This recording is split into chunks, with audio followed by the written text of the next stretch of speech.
মধ্যপ্রাচ্যে যুদ্ধ চলছে, কিন্তু সেই যুদ্ধের প্রভাব এখন আর শুধু যুদ্ধক্ষেত্রে সীমাবদ্ধ নেই। সেই আঁচ এসে পড়েছে হাজার মাইল দূরে, ভারতের বাজারে, ভারতের ঘরে ঘরে। ভারত বিশ্বের অন্যতম বড় কন্ডম উৎপাদনকারী দেশ। প্রতি বছর দেশটিতে 400 কোটিরও বেশি কন্ডম তৈরি হয়। এই পুরো শিল্পের বাজার মূল্য প্রায় 8,170 কোটি রুপি। কিন্তু এই মুহূর্তে সেই শিল্প মারাত্মক সংকটে পড়েছে, এবং এই সংকটের শুরু হয়েছে সমুদ্রের মাঝখান থেকে। ইরান সংঘাতের জেরে লোহিত সাগরে পরিস্থিতি এখন অত্যন্ত অস্থির। এই সমুদ্রপথ দিয়েই এশিয়া ও ইউরোপের মধ্যে বিশাল পরিমাণ পণ্য আসা যাওয়া করে, কিন্তু সেই পথ এখন ঝুঁকিপূর্ণ, জাহাজ চলাচল কমে গেছে, আর এর সরাসরি প্রভাব পড়েছে ভারতের কন্ডম শিল্পে।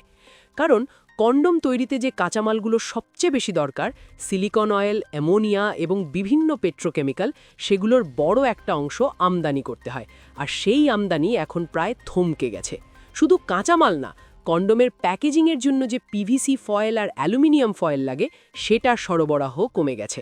একজন শিল্প কর্মকর্তা সরাসরি বলেছেন, কাঁচামাল নেই, পরিবহন সমস্যা আছে, উৎপাদন ধরে রাখা কঠিন হয়ে পড়ছে। এখন প্রশ্ন হলো, এই সংকট কি হঠাৎ চাহিদা বেড়ে যাওয়ার কারণে? না, ইন্ডিয়া টুডের প্রতিবেদনে স্পষ্ট বলা হয়েছে, এটা সরাসরি সরবরাহ শৃঙ্খল ভেঙে পড়ার ফল। চাহিদা একই আছে, কিন্তু সরবরাহ নেই। এর পরিণাম কি হতে পারে?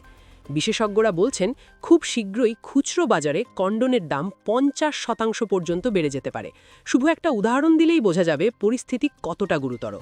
অ্যামোনিয়ার দাম একাই 40 থেকে 50% বাড়ার পূর্বাভাস দেওয়া হচ্ছে, আর উৎপাদন খরচ বাড়লে সেই বোঝা শেষমেশ সাধারণ মানুষের ঘাড়েই পড়বে।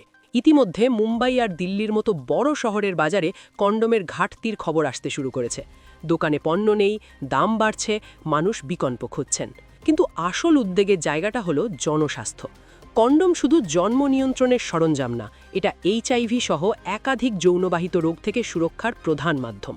ভারতের মতো বিশাল জনগোষ্ঠীর দেশে যদি এই পণ্যের দাম আকাশচুম্বী হয়ে যায় বা সহজলভ্যতা কমে যায়, তাহলে পরিবার পরিকল্পনা কার্যক্রম এবং রোগ প্রতিরোধ দুটোতেই বড় ধাক্কা লাগবে বলে বিশেষজ্ঞরা সতর্ক করে দিচ্ছেন। এটাই হলো বৈশ্বিক সংঘাতের সবচেয়ে অদৃশ্য কিন্তু ভয়াবহ দিক। একটা যুদ্ধ হাজার মাইল দূরে কিভাবে ধীরে ধীরে একটা দেশের স্বাস্থ্য ব্যবস্থাকে, মানুষের দৈনন্দিন জীবনকে, এমনকি সবচেয়ে ব্যক্তিগত মুহূর্তগুলোকেও প্রভাবিত করতে পারে, ভারতের এই কন্ডোম সংকট তার জীবন্ত প্রমাণ।